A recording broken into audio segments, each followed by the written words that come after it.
Ok, Deus seja louvado. Vamos para a nossa jornada? Vamos lá, pessoal?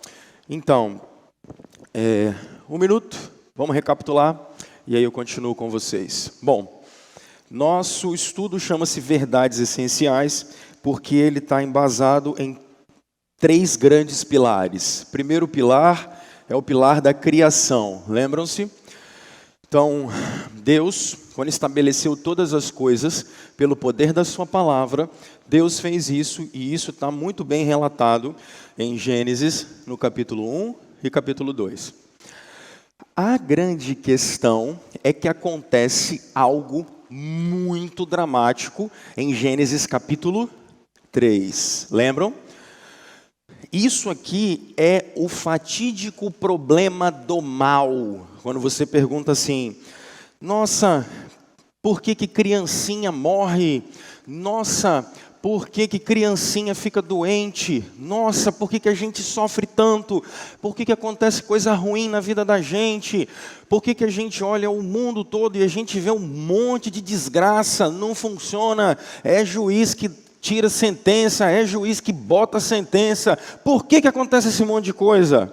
Gente, desconexão com Deus Criador. Quando você olhar para você mesmo, quando você olhar para o mundo criado, quando você olhar para toda a realidade criada, entenda, queda, pecado. Esse é o problema da raça humana. O problema da raça humana não está nas instituições, o problema da raça humana não está na criação dos filhos, não está na genética, não está na biologia, a física, não. Tudo isso foi afetado pelo pecado. A reforma protestante trabalha um paradigma chamado a depravação total. O que é isso? Significa que não tem nada. Quando vocês olharem a realidade criada, não tem nada que não esteja afetado pelo pecado. Tudo, em todas as relações. Quando eu olho para mim, Rômulo, corpo e alma, sou alma vivente. Não, os meus sentimentos estão afetados pelo pecado. Minhas emoções estão afetadas pelo pecado. Os meus desejos estão afetados pelo pecado. Meus pensamentos, as minhas omissões, quando eu vacilo, quando eu não faço o que eu tenho que fazer, afetado pelo pecado. Quando eu olho o mundo, afetado pelo pecado. Tudo, gente, tudo está em desequilíbrio por causa do pecado. E, relembrando vocês, Pastor Rômulo, por que a palavra queda? Lembrem-se que eu falei com vocês os 4 estágios do homem. Primeiro estágio do homem, como é que nós fomos criados? Inocentes, não conhecíamos o mal. Lembra Gênesis 1:31, Deus viu que tudo era muito bom. Só que quando a gente se rebela contra o Deus Criador e nós queremos fazer um mundo à nossa imagem e semelhança, quando nós dissemos para o Deus Criador assim, olha, não queremos mais você, a gente vai se virar, a gente cai. Nós vamos para o estado da queda. Agora lembrem-se, vocês que reconheceram Jesus Cristo como Salvador de vocês, vocês que têm uma nova vida, que o Espírito operou dentro de vocês, vocês não estão mais no estado da queda, assim como eu, nós estamos nesse estado chamado estado da graça. É aquilo que Lutero dizia, nós somos ao mesmo tempo justos, porque fomos justificados pela fé, porque a nova vida foi implantada em nós, mas somos ao mesmo tempo pecadores. É por isso que acontece essa briga dentro de você. E aí você começa a pensar assim, às vezes você para e fala, nossa, parece uma ira dentro de mim que eu não sei de onde. Nossa, parece um monte de desejo dentro de mim que eu não sei de onde. Pecado. Só que para quem nasceu de novo, para quem teve uma experiência de conversão com Jesus Cristo, é diferente, porque a gente tem um novo homem dentro de nós. Eu brinco às vezes com vocês, citando Charles Spurgeon, quando Spurgeon dizia que, a gente vai ter batismo à noite, não é agora de manhã no culto da manhã. e eu vou pregar sobre isso também daqui a pouco. Spurgeon dizia assim, segundo Romanos 6, o velho homem foi afogado nas águas do batismo.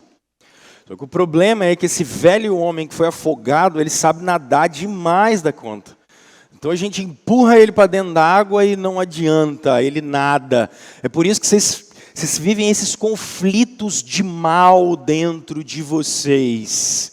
Porque ainda que sejamos agraciados pelo Espírito e a nova vida de Jesus, e o pecado continua. Até nós chegarmos no estado da glória. Isso é depois da segunda vinda de Jesus Cristo, quando seremos glorificados. Quando nossos corpos serão glorificados, quando teremos o mesmo corpo de Jesus Cristo, quando a nova Jerusalém descer do céu, quando toda essa realidade for transformada. E como eu falei com vocês, ninguém vai virar anjo, tocar harpa e ficar pulando nuvem. Não esqueça disso. O cristianismo trabalha com realismo, é matéria. Jesus ressuscitado come peixe, gente. Então pensem nisso, vocês não vão viver pulando nuvem não, pode parar com esse troço. Achar que você vai ter duas asinhas, esquece isso. A gente vai trabalhar esse negócio lá no capítulo 12, mais para frente, ok? Só que Deus, por causa da sua muita graça, no verso 15 de Gênesis 3, Ele vai falar para nós de uma coisa chamada redenção, lembra? O que é isso? De Gênesis capítulo 4 até Apocalipse capítulo 20, o que é que Deus está fazendo? Salvando. Nesse período da história, o que Deus está fazendo? No STF? Não! Deus está salvando quem? A humanidade. Deus está trazendo todas as coisas para o seu poder. Deus está resgatando tudo.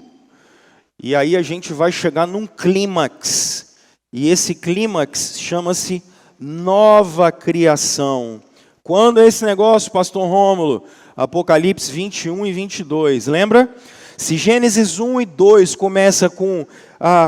no princípio Deus criou os céus e a terra, em Apocalipse 21 e 22 eu vi um novo céu e uma nova terra. Então é sobre isso que a gente está conversando. Gente, para onde a história está caminhando? Deixa eu tentar deixar isso bem claro para vocês.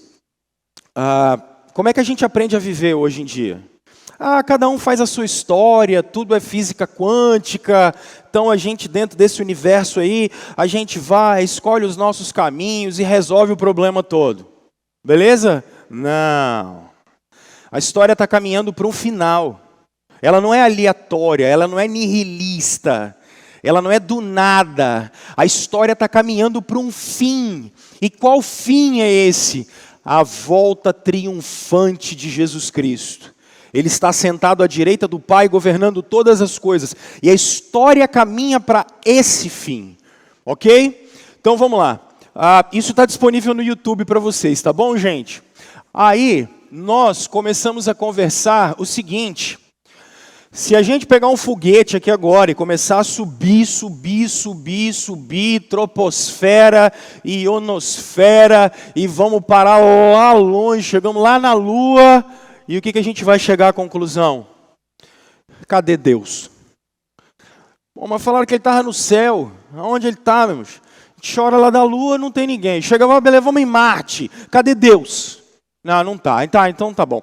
Então vamos pegar um submarino mais do que binuclear e vamos descer lá na Fossa das Marianas e vamos chegar lá no final, lá embaixo a gente vai, meu irmão. A gente vai olhar e acender um farol e falar assim, cadê Deus? Não está. Lembrem-se, a gente conversou com vocês em João 4, dizendo, gente, Deus é Espírito, ok? Deus é Espírito. Se Deus não se revelar, se Deus não se mostrar, nós não o conheceremos, ok? Nós não o veremos. Não é sobre como nós chegamos até Deus, mas sobre como o Senhor veio até nós. Isso é uma premissa básica do cristianismo, gente. E aí eu citei para vocês os Mormons, por exemplo. Uma centralidade na doutrina dos Mormons é: a partir da ciência conheceremos a Deus. Ok? Viagem absoluta. Não vão. A gente vai poder investigar o que quiser. A gente só conhece de Deus o que Ele quis revelar. E Ele revelou isso para nós de duas maneiras. Lembram? Bom, a primeira maneira que Deus se revelou, e lembra que eu falei com vocês, revelação é tirar o véu. Eu vou falar com vocês sobre esse negócio de eis que te digo meu servo daqui a pouco. Revelação é tirar o véu. O Deus que tira o véu para a gente poder vê-lo e conhecê-lo. Então Deus se revelou em primeiro lugar de uma maneira geral. Por que é geral? Porque é para todos. Todas as pessoas podem ver isso. Romanos capítulo 1, a partir do verso 18, Paulo diz assim: a ira de Deus se revela contra os homens, porque eles, mesmo tendo conhecimento de Deus, o que eles fizeram? Eles não adoraram a Deus, porque o que se pode conhecer do Senhor está revelado aonde?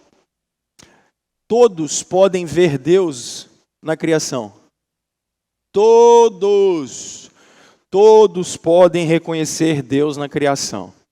Essa semana choveu lá na casa de vocês também, igual na minha? Não é? Quando vocês estavam na janela e deu aquele trovão, o que vocês fizeram?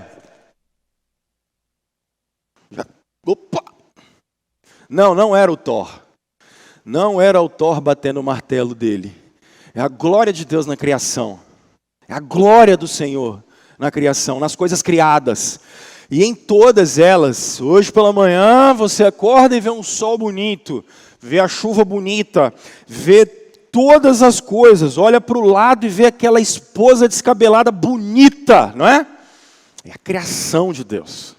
Você olha para você, olha para o seu corpo, criação de Deus, criação. E todo mundo pode ver isso. Desde o índiozinho, que a gente fala que é inocente, mas mata a criança, e aí até o índiozinho, até qualquer sociedade, todo mundo pode ver Deus na criação. Não tem como. Salmo 19 vai dizer isso muito claramente, que os céus proclamam a glória de Deus e o firmamento anuncia as obras das suas mãos. Um dia discursa o outro dia e à noite discursa a outra noite. Não se ouve nenhum som, mas Deus é glorificado mesmo assim. Criação, gente. Só que quando você acordou agora de manhã, o que você fez? Espero que tenha tomado um banho, tá? Para tirar esse cheiro de cama de você. Mas foi mais do que isso. Você foi lá e você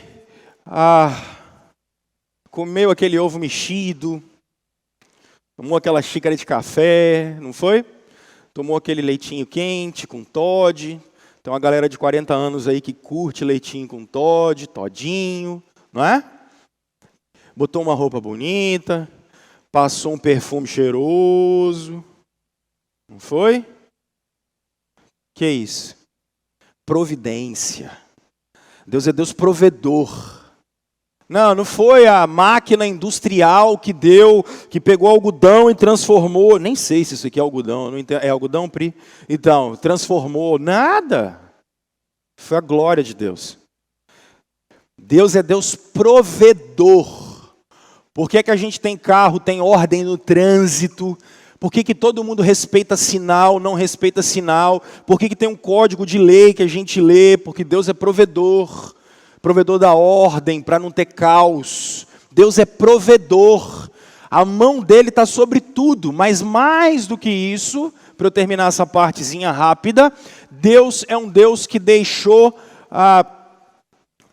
na nossa consciência, no nosso coração, Deus deixou escrito que Ele é Deus. Todos os seres humanos têm esse senso da divindade. Todo mundo tem isso, gente. Quer ver? Todo mundo tem medo de morrer. Todo mundo tem medo de morrer. Todo mundo quer saber o que vai acontecer do outro lado. Seres humanos inventam religiões. Porque a gente precisa de alguma coisa para adorar. A gente tem que adorar alguém, a gente tem que adorar alguma coisa.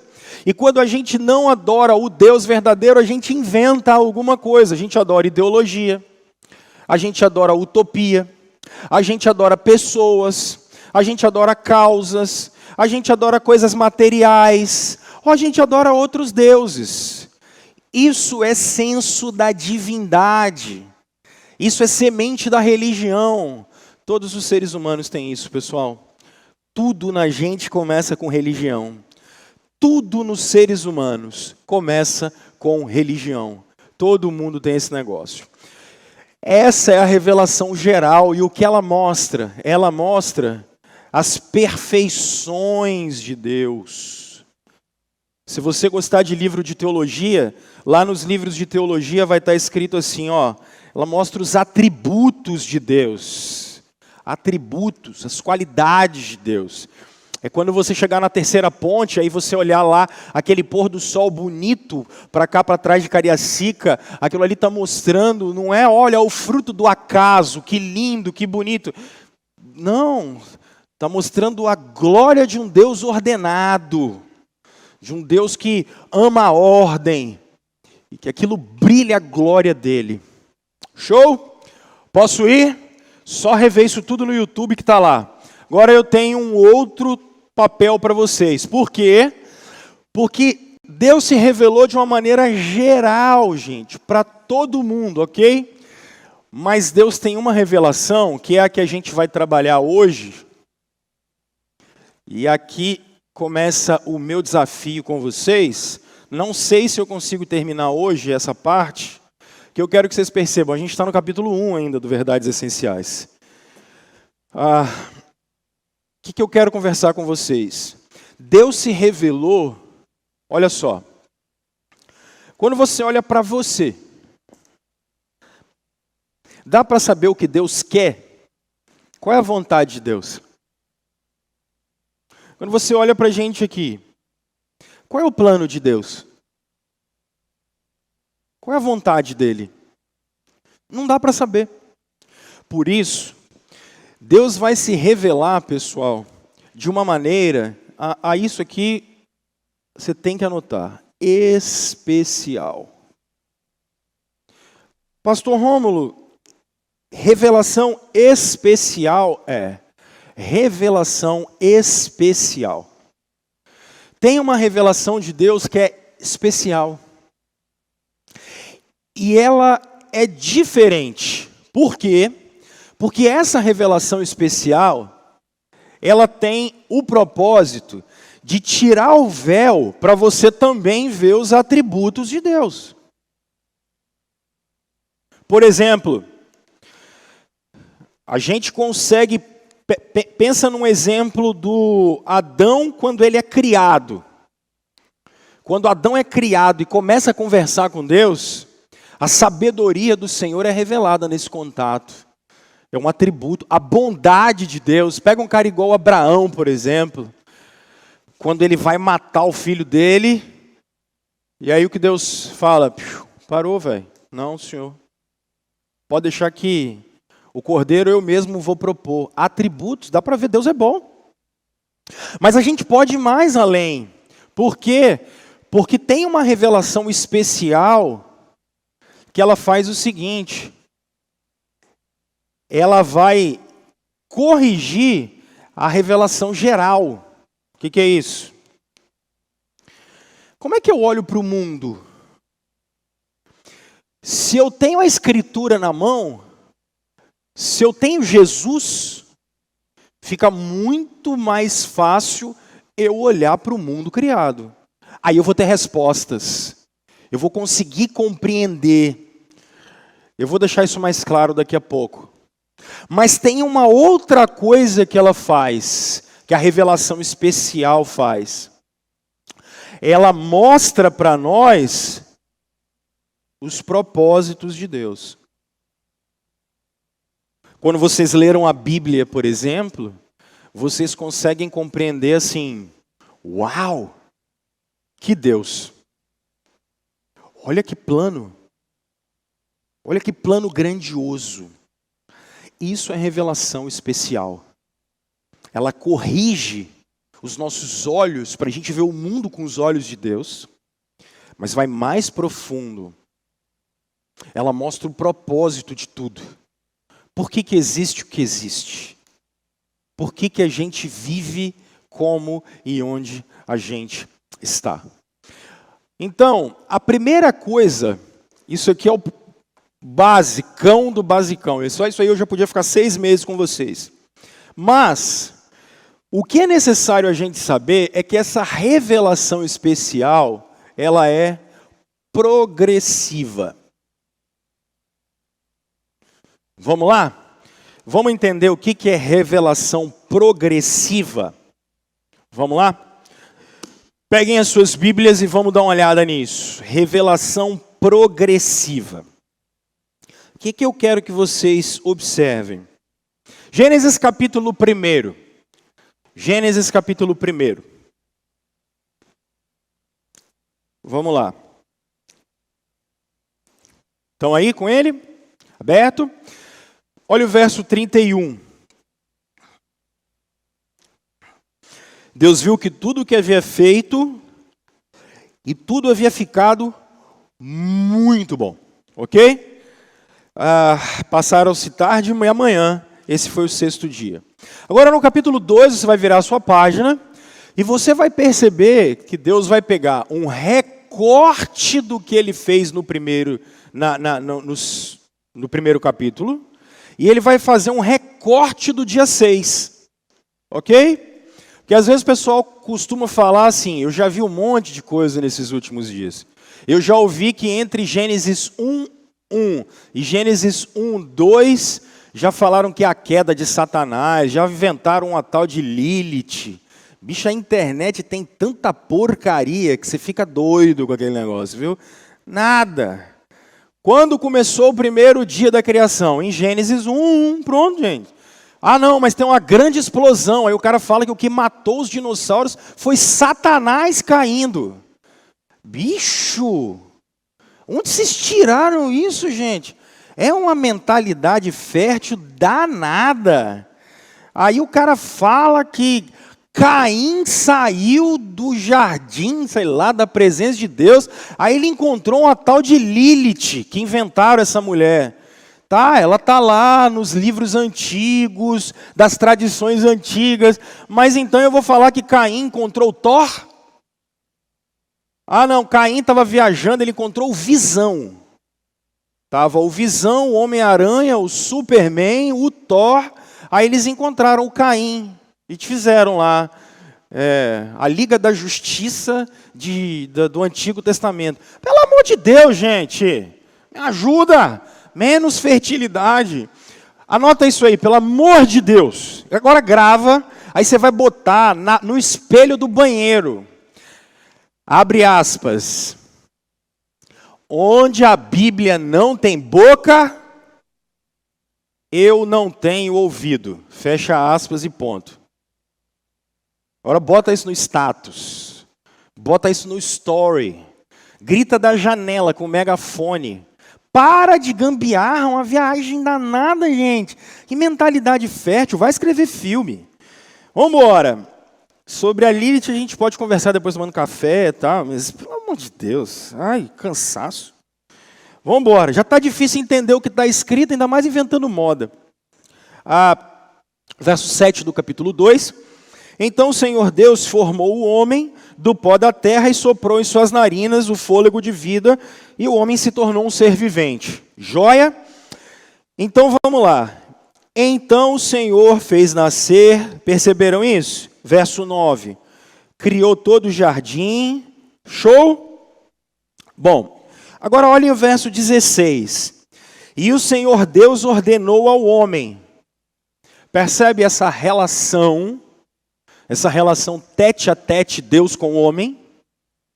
Deus está conversando com o homem. Olha no capítulo 3. Olha no capítulo 3. Verso 7. Depois que o homem peca, os olhos dos dois se abriram e perceberam que estavam nus. Então juntaram folhas de figueira para cobrir-se. Agora olha aqui. ouvindo o homem e sua mulher os passos do Senhor Deus, que andava pelo jardim. Eu estou falando do capítulo 3, verso 8, ok? Verso 9. Mas o Senhor Deus, olha Deus falando com a raça humana. Ele chamou, ele conversou, eles ouviram. Eu vou falar de teofania daqui a pouco. Eles ouviram uma manifestação de Deus chegando no jardim. E eles se relacionaram com essa voz de Deus. Aí você fala, então beleza, pastor, vamos lá para a rua, chamar Deus que daqui a pouco ele pode chegar. Ou do mesmo jeito que ele apareceu aqui no final da tarde, 6 horas da tarde, pode ser que Deus dê um pulo aqui. Não. Olha o relato de Gênesis no capítulo 3, como ele é perfeito. Capítulo 3, ele diz assim, verso 24. Pode ser o 23. Por isso o Senhor Deus o mandou embora do jardim. Verso 24. Depois de expulsar o homem. Nós não estamos mais na presença de Deus.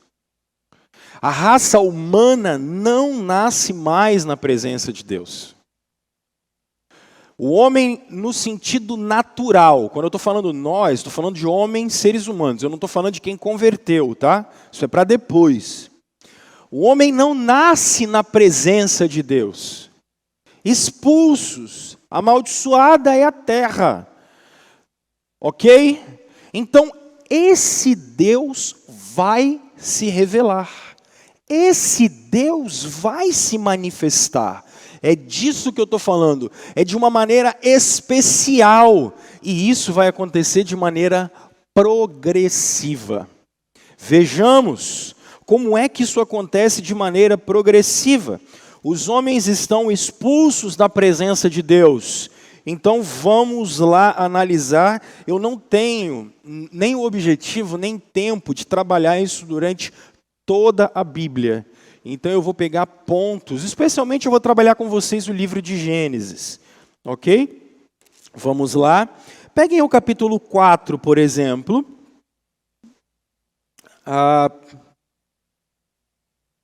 O homem está expulso da presença de Deus.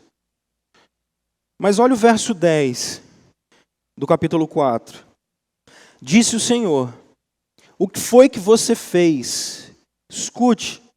Da terra o sangue do seu irmão está clamando.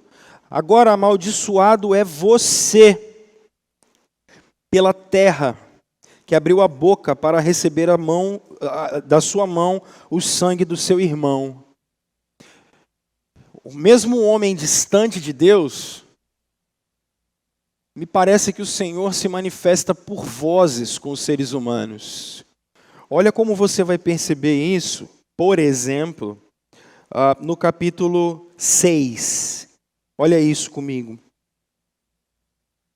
Olha o capítulo 6. Ok? Verso 12. Ao ver como a terra se corrompera, pois toda a humanidade havia corrompido a sua conduta, Deus disse a Noé: durante toda uma geração que se multiplica, Deus vai falar com um cara. Ele não falou para toda a humanidade. Ele vai chamar um cara, o Noé. E com ele Sem, Cã e Jafé. Percebe? Se a revelação geral é para todos, a revelação especial, Deus começa a canalizar um plano e ele começa a manifestar esse plano. Mas vocês lembram que no dilúvio deu tudo errado, né? Porque os 8 se salvaram, e quando eles voltaram, olha o capítulo 9, deu errado. Noé planta uma vinha, toma um fogo danado, capítulo 9. Os filhos de Noé, verso 18. Os filhos de Noé que saíram da arca foram Sem, Cã e Jafé. Cã é o pai de Canaã. Esses foram os 3 filhos de Noé. A partir deles, toda a terra foi povoada. Porque aqui é uma nova criação mesmo. E aí, virou a página. Noé, que era agricultor, foi o primeiro a plantar uma vinha. Bebeu do vinho, ficou de fogo, ficou nu dentro da sua tenda e aí deu uma zica danada, percebe? O que vai acontecer logo depois? Olha o capítulo 10 e 11.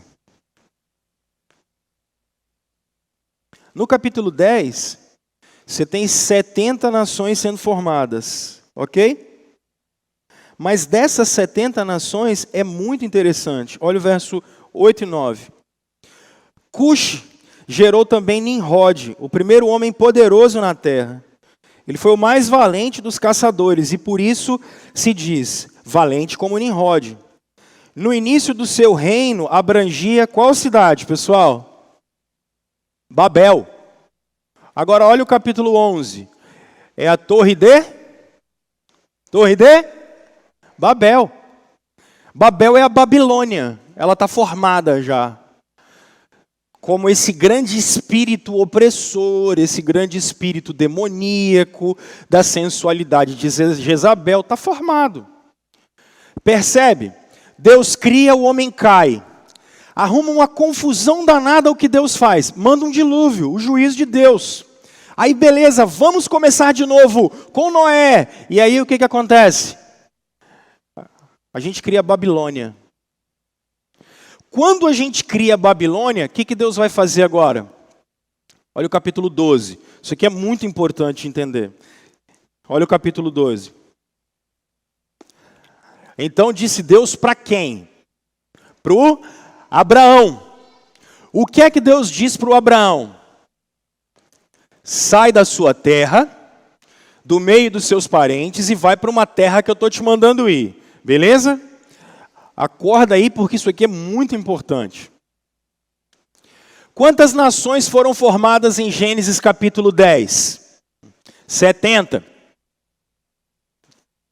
Das 70 nações, o que Deus fez? Nada. Ele escolheu um cara para desse cara formar um povo. Um povo novo. Um povo completamente novo. Tão novo que ele vai dar para eles um culto. Vocês vão se lembrar o que aconteceu com Moisés. Receberam um culto. Uma maneira de cultuar. Receberam outra coisa. Uma lei civil. Não façam isso, não façam aquilo. Se vocês fizerem isso, aquilo, outro. É um povo novo. Do meio daquela baderna toda de Babel. Logo depois, o que Deus faz? Ele vai formar uma galera dele. São os filhos dele. São os descendentes dele. Por isso que ele falou para o Abraão o seguinte. Sai da tua terra, ou seja, abre mão da sua herança. Você não precisa mais ficar com a herança do seu pai. Eu vou te dar uma terra. Ele vai falar uma outra coisa. Ele vai dizer assim, abre mão do governo do clã do seu pai, porque eu vou te dar um povo. Porque lembra-se que o Abraão era o filho mais velho, então ele teria o direito de governar sobre a casa dele. Mas eu estou fazendo de você um novo povo. Você não precisa governar na casa do seu pai. E agora você não é mais filho do seu pai, você é meu filho. Eu estou te adotando. Então, que história é essa? Deus está formando para ele um povo. E esse povo é a nação de Israel. Um culto, uma lei, vou botar aqui, uma lei civil, uma lei cerimonial e uma lei moral. Eu sou o Senhor teu Deus, não terás outros deuses diante de mim. Esse processo, meus irmãos, ele é muito importante de ser entendido. Se você entendeu isso aqui, você entendeu o Antigo Testamento todinho. Qual é o processo de Deus progressivamente falando na história? No meio de uma bagunça inteira, ele falou bem assim, você quer saber? Chega, vou formar um povo e vou chamar essa galera de meus filhos. Ok? Vou chamar esse pessoal de meus filhos. Joia? Como ele vai fazer isso? Ele vai se mostrando progressivamente. Vamos ver. Olha Gênesis 12, verso 1, por favor. Como é que ele vai se mostrar? Vozes.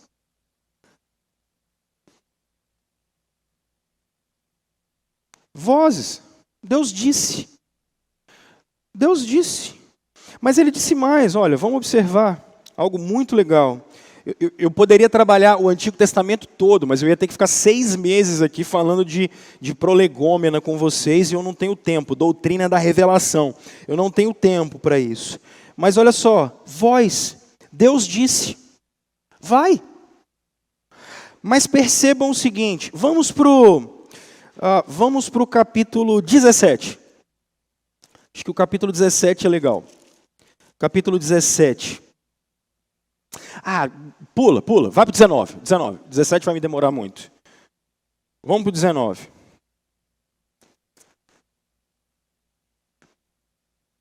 Nós vamos para o 18 e 19, tá aí? Olha só. Olha como começa o capítulo 18. Olha o verso 1. O Senhor Deus, o que aconteceu com ele? Apareceu. Ele apareceu a Abraão. Como, Rômulo? Continua lendo. Perto dos carvalhos de Manre. Quando ele estava sentado à entrada de sua tenda, na hora mais quente do dia, Abraão ergueu os olhos e o que ele viu? 3 homens. Abraão viu o Senhor. Como? Isso aqui é o que a gente chama, pessoal, de teofania. Faneros, de aparição. Theos, de Deus, são aparições de Deus. Vamos ver exemplos de aparições de Deus? Olha o Êxodo. Olha o Êxodo. Êxodo logo no capítulo 2. Vamos ver uma outra aparição de Deus. Capítulo 3, perdão. Êxodo capítulo 3. Gênesis, Êxodo.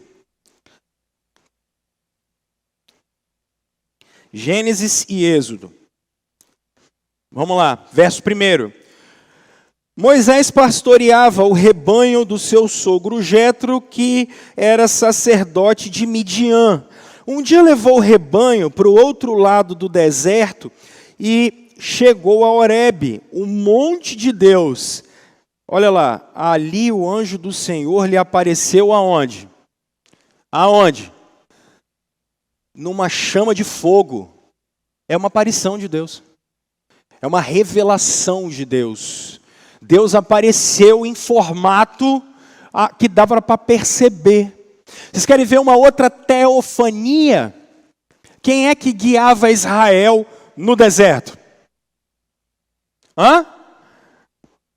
Uma nuvem ou uma coluna de fogo. Aparição de Deus.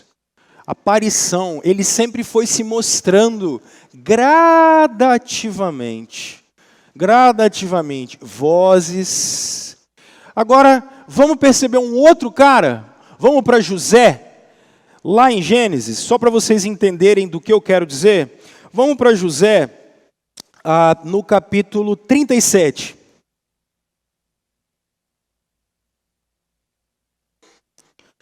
Olha como Deus se manifestou várias vezes. Eu poderia ir para o Jacó. Vamos para o Jacó? Eu acho que o Jacó vai ajudar a gente mais. Capítulo 30. Volta, capítulo 27. Olha o Jacó. Capítulo 27. 27 e 28. 28, 10. Gênesis 28, 10.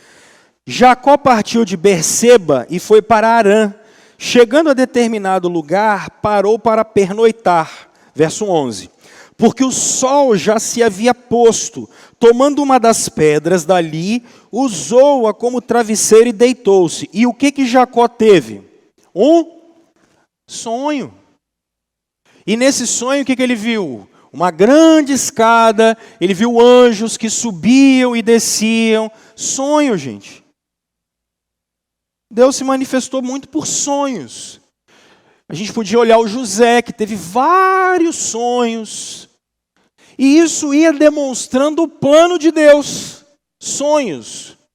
Deus foi fazendo isso, gradativamente. Mas tem uma outra maneira que Deus foi se manifestando. Por exemplo, dá uma olhada, a profeta Jeremias. Olha o Jeremias, lá no metade da Bíblia. Profeta Jeremias. Vamos olhar isso aqui. Capítulo 1, Jeremias. Profeta Jeremias. Olha o capítulo 1, verso 4. A palavra do Senhor fez o quê?